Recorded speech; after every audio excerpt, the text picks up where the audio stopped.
औज़ुबिल्लाहिमिनश्शैतानिर्रजीम बिस्मिल्लाहिर्रहमानिर्रहीम। अस्सलाम वालेकुम स्टूडेंट्स, मैं हूं मोहम्मद तलहा हाशमी और आप देख रहे हैं पैशन केमिस्ट्री सीरीज। स्टूडेंट, आज हम अपने लेक्चर में बाइंडिंग एनर्जी डिस्कस करने जा रहे हैं। स्टूडेंट्स, बाइंडिंग एनर्जी एक बड़ा ही इंपॉर्टेंट टॉपिक है, chapter number 6 second year chemistry का। तो इसको आपने बड़ी अच्छी तरह से समझना है। चलिए हम अपने आज के लेक्चर का आगाज करते हैं।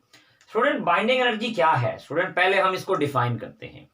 देखिए, energy required to break a metallic bond between metal atoms in a crystal lattice. यानी कि स्टूडेंट, मेटल्स के एटम के दरमियान जो मेटालिक बॉन्ड है उसको ब्रेक करने के लिए जितनी एनर्जी हमें दरकार है, जितनी एनर्जी हमें रिक्वायर है, उसे हम मेटालिक बाइंडिंग एनर्जी कहते हैं। या हम इसको इस तरह भी कह सकते हैं कि that amount of energy released when metal atoms are bound together in a crystal lattice. तो दोनों लिहाज से हम इसको डिफाइन करते हैं। तो स्टूडेंट, बात यह है, ये एनर्जी किलो जॉल पर मोल में मेजर की जाती है। बड़ी इंपॉर्टेंट चीजें इसके हवाले से जो मैं आज आपको बताने जा रहा हूं स्टूडेंट, वो ये हैं कि बेसिकली जो ट्रांजिशन मेटल्स होते हैं, ये जो हम पढ़ने जा रहे हैं, बेसिकली आप देख रहे हैं आपके सामने scandium, titanium, vanadium, chromium, manganese, iron, cobalt, nickel, copper, zinc. ये स्टूडेंट फोर्थ पीरियड से बिलोंग करते हैं और ये एक्चुअली 3D ब्लॉक एलिमेंट्स हैं। यानी कि इनका जो वेलेंस शेल है वो 3D सब शेल में रिजाइड करता है। स्टूडेंट, ये जो 3D ब्लॉक एलिमेंट्स होते हैं, बेसिकली इनके अंदर टफनेस, हार्ड, ये ज्यादा रिजिड होते हैं, हार्ड होते हैं और बड़ी स्ट्रॉन्ग बाइंडिंग होती है इनके अंदर, हाई बाइंडिंग एनर्जी होती है। तो एक बड़ा इंपॉर्टेंट शॉर्ट क्वेश्चन यहां से बनता है that why high binding energy.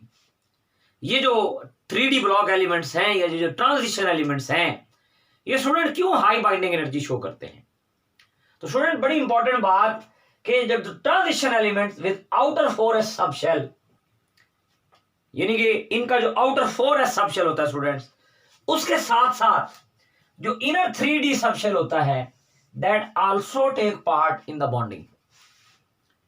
इसका मतलब यहां पर यह हुआ कि बाइंडिंग के अंदर बॉन्डिंग बनाने में सिर्फ 4 सब शेल हिस्सा नहीं लेता, बल्कि जो इनर 3D सब शेल है वो भी इन्वॉल्व है। इसका मतलब यह हुआ कि इसकी बॉन्डिंग की स्ट्रेंथ बढ़ाने में 2 ऑर्बिटल इन्वॉल्व हैं जो बॉन्डिंग करते हैं। स्टूडेंट, कौन कौन से ऑर्बिटल इन्वॉल्व हैं? एक 4s ऑर्बिटल और एक 3D ऑर्बिटल। इनको यकीनन हम इनकी इलेक्ट्रॉनिक कॉन्फ़िगरेशन में क्लियर करेंगे, जो कि आगे बड़ी इंपॉर्टेंट है। अगर स्टूडेंट ये आप समझ जाते हैं तो काफी सारे टॉपिक्स चैप्टर नंबर 6 के आपको बड़ी आसानी से जो है वो समझ आ जाएंगे। तो चलिए हम अपने नेक्स्ट पॉइंट की तरफ चलते हैं स्टूडेंट्स। बड़ी इंपॉर्टेंट बात यहां पर यह है कि स्टूडेंट, ये देखिए मैंने आपके सामने ट्रिक बनाया इस पीरियड को याद करने के लिए, इस 3D ब्लॉक सीरीज को याद करने के लिए स्टूडेंट्स, ताकि आपको ये भूले नहीं और इसको एक तरतीब से आप याद रखें ताकि आप इनकी प्रॉपर्टीज को अच्छी तरह से लर्न कर सकें। स्टूडेंट देखिए ट्रिक क्या है, ये आपके सामने मैंने लिखा सुस्ती, बल्कि हम इसे पढ़ते हैं सस्ती। वीकर मतलब कि महंगाई बहुत है, तो सस्ती, वीकर, महंगाई, फिर कोई नहीं, मतलब कोई दूसरा लोग कहते हैं कि महंगाई तो है नहीं, क्यों ज़हीन। तो ये आप देखिए, सस्ती, वीकर, महंगाई, फिर कोई नहीं, क्यों ज़हीन। तो इसका मतलब है इस ट्रिक की मदद से हम इस 3D सीरीज को अच्छी तरह से मेमोराइज कर सकते हैं स्टूडेंट्स। और मजे की बात यह है, अगर ये आप तरतीब याद करेंगे तो आपको इनके एटॉमिक नंबर भी नहीं भूलेंगे। कैसे? स्टूडेंट्स, स्कैंडियम 21 है, टाइटेनियम 22 है, विनेडियम 23 है, क्रोमियम 24 है, मैग्नीज 25 है, आयरन स्टूडेंट्स 26, कोबाल्ट 27, निकल 28, इसी तरह स्टूडेंट्स कॉपर 29 और जिंक 30। स्टूडेंट, जब हम पीरियड में मूव करते हैं तो आप जानते हैं कि पीरियड में शेल नंबर इंक्रीज नहीं करते। तो यहां पर भी आप देख रहे हैं ये तमाम 3D ब्लॉक हैं, इनमें वैलेंस शेल जो है वो इंक्रीज नहीं कर रहा। तो इसका मतलब ये हुआ कि हमारे पास ये 3D ब्लॉक एलिमेंट्स हैं जो 21 से स्टार्ट लेकर 30 तक जो है वो जा रहे हैं। तो ये ट्रिक आप लाजमी याद रखिए कि सस्ती वीकर महंगाई फिर कोई नहीं क्यों जहीन। तो इस तरह से आप इनके एटॉमिक नंबर जो है स्टूडेंट अच्छी तरह से मेमोराइज कर सकते हैं। तो चलिए अब हम जो इंपॉर्टेंट मोस्ट इंपॉर्टेंट चीज आज के लेक्चर की है उसको समझने की तरफ चलते हैं। And that important thing is the electronic configuration. तो स्टूडेंट इलेक्ट्रॉनिक कॉन्फ़िगरेशन को आप बहुत अच्छे तरीके से समझिएगा और बड़ी इंपॉर्टेंट बातें इसमें मैं डिस्कस करने जा रहा हूं। स्टूडेंट स्कैंडियम के पास 21 इलेक्ट्रॉन होते हैं, आर्गॉन के 18, ये 18 इलेक्ट्रॉन, ताकि सारी इलेक्ट्रॉनिक कॉन्फ़िगरेशन हमने लिखेंगे। आर्गॉन 18, अब 18 से ऑनवर्ड सबसे पहले स्टूडेंट्स इसमें 4s फिल करते हैं। 4s की एनर्जी 3d से कम होती है, ठीक। और उसके बाद यानी आर्गॉन 18 और 2 20 और फिर डी में कितने आ गए 1 21। इसी तरह टाइटेनियम 22, 4s में यानी 18 ये 19 20 और टाइटेनियम में स्टूडेंट्स कितने 2 इलेक्ट्रॉन। अब फिर आगे चलिए, फिर वेनेडियम की बात करते हैं 23। स्टूडेंट 18 19 20 21 22 और 23, वेनेडियम की 23। इसका मतलब है जैसे जैसे एक छोटा सा ट्रिक है जो most of the 3D elements पर अप्लाई होता है कि आपके पास 20 से ज्यादा जितने इलेक्ट्रॉन है वो डी में आ जाएंगे। 21 है तो डी में 1, 22 है तो डी में 2 और अगर 23 है तो डी में 3। इस तरह से जैसे जैसे इलेक्ट्रॉन बढ़ते जाएंगे वैसे वैसे डी के अंदर बी इलेक्ट्रॉन की तादाद इंक्रीज होती जाएगी। स्टूडेंट देखिए अब हम आते हैं क्रोमियम में। यहां पर एक एक्सेप्शन है, ये आपने फर्स्ट ईयर केमिस्ट्री में भी पढ़ी है। यहां पर एक एक्सेप्शन भी पाई जाती है स्टूडेंट्स। आप इन ऑर्बिटल को देख रहे हैं, ये 3D के अंदर जो 5 डी जनरेटेड ऑर्बिटल्स हैं, यहां पर स्टूडेंट होना तो यही चाहिए कि 4s में 2 हो और बाकी क्रोमियम के अंदर क्या हो जाए 1 2 3 4, क्रोमियम 24। लेकिन स्टूडेंट्स जो क्रोमियम एग्जिस्ट करता है वो 4s1 और 3d5 में एग्जिस्ट करता है। स्टूडेंट इस सिचुएशन में क्रोमियम की ये इलेक्ट्रॉनिक कॉन्फ़िगरेशन जो है वो हाफ फिल्ड हो जाती है और हाफ फिल्ड हो जाने की वजह से ये रिलेटिवली मोर स्टेबल हो जाती है।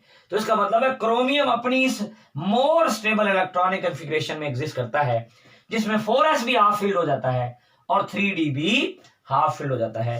स्टूडेंट आप देखिए ये आप देख रहे हैं हाफ फिल्ड ऑर्बिटल जो होते हैं बेसिकली इनके अंदर आप देखें अगर p में 6 आते हैं उसमें 3 है और डी में 10 आते हैं उसमें 5 है। तो इसका मतलब है 5 वाला हाफ फिल्ड है और 3 वाला भी हाफ फिल्ड है। अब यहां पर भी देख सकते हैं डी में 5 है, इसका मतलब है ये भी हाफ फिल्ड है। एस में 1 है और ये भी हाफ फिल्ड ही है जी स्टूडेंट्स। इसी तरह आगे चलते हैं और नेक्स्ट स्टूडेंट्स हम बात करते हैं मैंगनीज की। इसमें 25 होते हैं, 18 ये हो गए, 19 20 21 22 23 24 और 25। इसी तरह स्टूडेंट्स आयरन की इलेक्ट्रॉनिक कॉन्फ़िगरेशन देखते हैं। स्टूडेंट यहां पर आप देख सकते हैं 18 और 2 20 21 22 23 24 25 अब पेयरिंग शुरू हो जाएगी। इसी तरह कोबाल्ट में स्टूडेंट हमारे पास 20 21 22 23 24 25 26 और ये 27 तो इसका मतलब है अब आप देखिए यहां पर एक पेयर आया, अब यहां पर पेयर 2 हो गए, अब पेयर शुरू हो गई स्टूडेंट्स। निकल में आ जाते हैं 18, फिर ये 20 21 22 23 24 25 स्टूडेंट 26 27 और 28 28। इसी तरह कॉपर में आ जाएं स्टूडेंट्स, ये 20 18 19 20, फिर 1 2 3 4 5 6 7 8 9 29। यहां भी स्टूडेंट एक्सेप्शन है, आप जानते हैं कॉपर में स्टूडेंट दो इलेक्ट्रॉनिक कॉन्फ़िगरेशन है जिसमें 4s में 1, ये इंटेंस में आ चुका है। आप अपने पास नोट डाउन कर लीजिए कि स्टूडेंट हमारे पास क्रोमियम और कॉपर वो 3D की दो मेटल्स हैं जिनके 4s के अंदर क्या पाया जाता है स्टूडेंट्स, एक इलेक्ट्रॉन। बाकी तमाम के अंदर 4s के अंदर दो इलेक्ट्रॉन होते हैं, लेकिन इन दो में एक्सेप्शन है। इसलिए आप इसको इंटेंस के लिए अपने पास हाईलाइट कर लीजिए कि यहां पर भी एक इलेक्ट्रॉन यहां पर आ जाता है और यहां पे पेयर अप हो जाता है। इसका मतलब है 3D कंप्लीटली फिल्ड हो जाता है और कॉपर में फिर हमारे पास 4s में एक रहता है।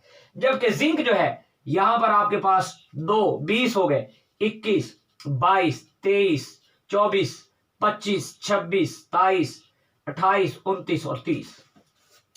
इसका मतलब है स्टूडेंट अगर आप गौर करें तो जब स्कैंडियम हमने स्टार्ट किया तो 21 से स्टार्ट किया, 3D में एक इलेक्ट्रॉन था, और जब हमने जिंक पर खत्म किया इस सीरीज को तो 30 पे खत्म किया, और इसमें डी में 10 के 10 इलेक्ट्रॉन है।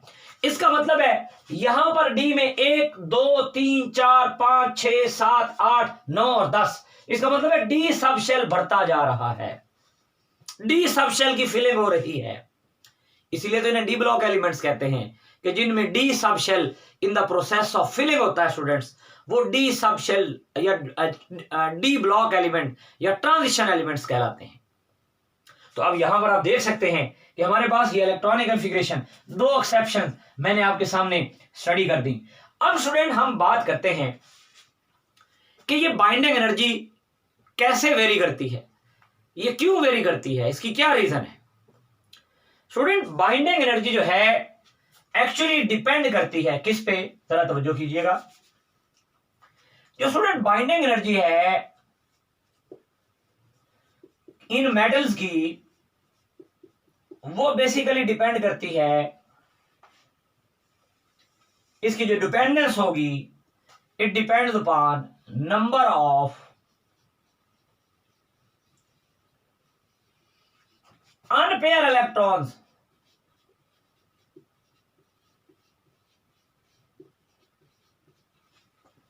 which a metal can donate in a pool, which a metal can donate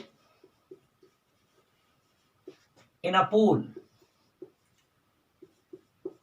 अब आप कह रहे होंगे कि ये पूल क्या है और मेटल क्यों इलेक्ट्रॉन डोनेट करती है। चलिए स्टूडेंट्स, इन बातों को मैं आपको एक छोटी सी स्लाइड के जरिए मैं दिखाना चाहूंगा। देखिए स्टूडेंट्स, हमारे सामने यहां पर आप ये बात देख रहे हैं कि बेसिकली ये जो मेटल एटम्स होते हैं ये इलेक्ट्रोपॉजिटिव होते हैं, और हर मेटल का एटम अपने वैलेंस शेल का इलेक्ट्रॉन इस पूल में दे देता है। और आप देख रहे हैं बहुत सारे इलेक्ट्रॉन जो है वो इलेक्ट्रॉन के पूल में आ रहे हैं। अब स्टूडेंट बात ये है कि अगर एक मेटल इस पूल में एक इलेक्ट्रॉन डोनेट करता है, इसका मतलब है उसके उतने ही चार्जेस की अट्रैक्शन पाई जाएगी। अगर एक एटम 2 इलेक्ट्रॉन डोनेट करता है तो इसका मतलब है जितने ज्यादा इलेक्ट्रॉन वो पूल में देगा मेटालिक बॉन्ड उतना ही स्ट्रांग होता जाएगा स्टूडेंट्स। इसका मतलब ये हुआ कि जितना किसी एटम के पास अनपेयर इलेक्ट्रॉन ज्यादा होंगे जो वो पूल में डोनेट कर सकता है मेटालिक बॉन्ड को स्ट्रांग करने के लिए, उतना ही मेटालिक बॉन्ड बाइंडिंग एनर्जी बढ़ती जाएगी, उतनी ही वो स्ट्रांग होती जाएगी। तो स्टूडेंट्स देखिए, हमारे पास अब हम स्टार्ट करते हैं अपनी बाइंडिंग एनर्जी के हवाले से एक ग्राफ जो आपकी बुक में दिया गया है, उस ग्राफ को जरा देखते हैं स्टूडेंट्स, तवज्जो कीजिएगा। स्टूडेंट हमारे पास ये पोटेशियम हमारी बुक में दिया गया है। ये पोटेशियम एक्चुअली पहले ग्रुप से ताल्लुक रखता है, और ये पोटेशियम इलेक्ट्रॉन पूल के अंदर एक इलेक्ट्रॉन डोनेट करता है, जबकि कैल्शियम इलेक्ट्रॉन पूल के अंदर 2 इलेक्ट्रॉन डोनेट करता है, जबकि स्कैंडियम इलेक्ट्रॉन पूल के अंदर 3 इलेक्ट्रॉन डोनेट करता है। स्टूडेंट आप देख सकते हैं, क्योंकि हमने कहा कि यहाँ पे 4s के साथ 3d भी हिस्सा लेगा, तो 4s के जब 2 इलेक्ट्रॉन डोनेट होंगे तो फिर 2 हो गए और एक ये 3 इलेक्ट्रॉन डोनेट करता है। टाइटेनियम जो है वो 4 इलेक्ट्रॉन स्टूडेंट्स डोनेट करता है। विनेडियम जो है वो स्टूडेंट्स 5 इलेक्ट्रॉन जो है वो डोनेट करता है। इसका मतलब ये हुआ कि ये 6b कहलाता है। यहां तक 6b है हमारे पास। जब आप यहां से चलोगे स्कैंडियम से आगे तो 6b तक जो हमारा मेल्टिंग पॉइंट है स्टूडेंट्स, इट विल इंक्रीज। अब ये बड़ी इंपॉर्टेंट बात, यहां पर कुछ एक्सेप्शनल बिहेवियर्स है जो मैंने आपके साथ डिस्कस करने हैं। आप बड़ी तवज्जो से सुनिएगा भी और समझिएगा भी। स्टूडेंट हमारे पास यहां पर क्या हुआ, बाइंडिंग इलेक्ट्रॉन बढ़ते गए। कैसे, इसके पास बाइंडिंग इलेक्ट्रॉन 1 है और 2 ये अगर लूज करे वैलेंस शेल के तो यकीनन हमारे पास 3। यहां पर बाइंडिंग इलेक्ट्रॉन 4 और यहां पर बाइंडिंग इलेक्ट्रॉन स्टूडेंट्स कितने हो गए, 5। इसका मतलब है बाइंडिंग इलेक्ट्रॉन बढ़ रहे हैं, जिससे मेटालिक बॉन्ड स्ट्रांग होता जा रहा है। जबकि अब क्रोमियम में क्या हुआ, हालांकि क्रोमियम में आप देख रहे हैं कि बाइंडिंग जो अनपेयर इलेक्ट्रॉन है वो तो और ज्यादा है, लेकिन स्टूडेंट्स आप 3 तरह की इलेक्ट्रॉनिक कॉन्फ़िगरेशन पढ़ चुके हैं। कौन कौन सी, आप देखिए, तीनों को दोबारा आपके सामने लिखता हूं मैं। स्टूडेंट सबसे ज्यादा स्टेबल कंप्लीटली फिल्ड, फिर हाफ फिल्ड और फिर पार्शली फिल्ड। स्टूडेंट ये जो स्टेट है that is actually half filled. इसका मतलब है क्रोमियम हाफ फिल्ड होने की वजह से अपना इलेक्ट्रॉन पूल में आसानी से डोनेट नहीं करता, तो इसमें एक डिक्रीज आती है। क्या आती स्टूडेंट्स, यहां क्रोमियम, वेनेडियम से क्रोमियम में क्या आती स्टूडेंट्स, डिक्रीज, कम हो रही। और क्रोमियम से आगे आप जाएं, यहां पर एक डिप आती, डिप से स्टूडेंट्स क्या मुराद, कि एक लार्ज इंक्रीज आप देख रहे हैं, शार्प इंक्रीज।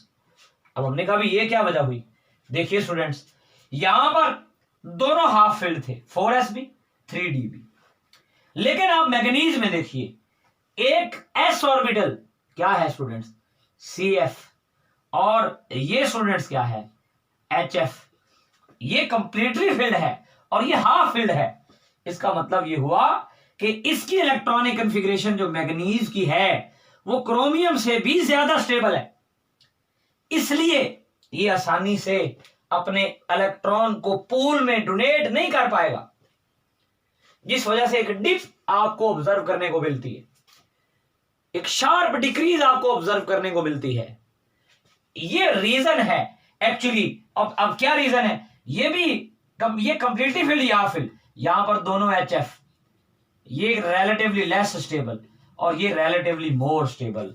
इसके बाद स्टूडेंट्स दोबारा देखिए, दोबारा हमारे पास जो है जो बाइंडिंग एनर्जी वो इंक्रीज होती थोड़ी सी, फिर उसके बाद कोबाल्ट में इंक्रीज होती है, फिर निकल में, और फिर स्टूडेंट्स आगे देखिए आप कॉपर में 3D में सारे पेयर हो जाते हैं, और जिंक में तो फिर कोई भी बाइंडिंग इलेक्ट्रॉन होता नहीं है, उसकी मिनिमम हमारे पास 3D में आप देख रहे हैं स्कैंडियम से भी कम, जिंक की सबसे कम जो है वो बाइंडिंग एनर्जी जो है वो स्टूडेंट्स हमारे इस ग्रुप में ऑब्जर्व की गई है या इस ग्रुप में पाई जाती है।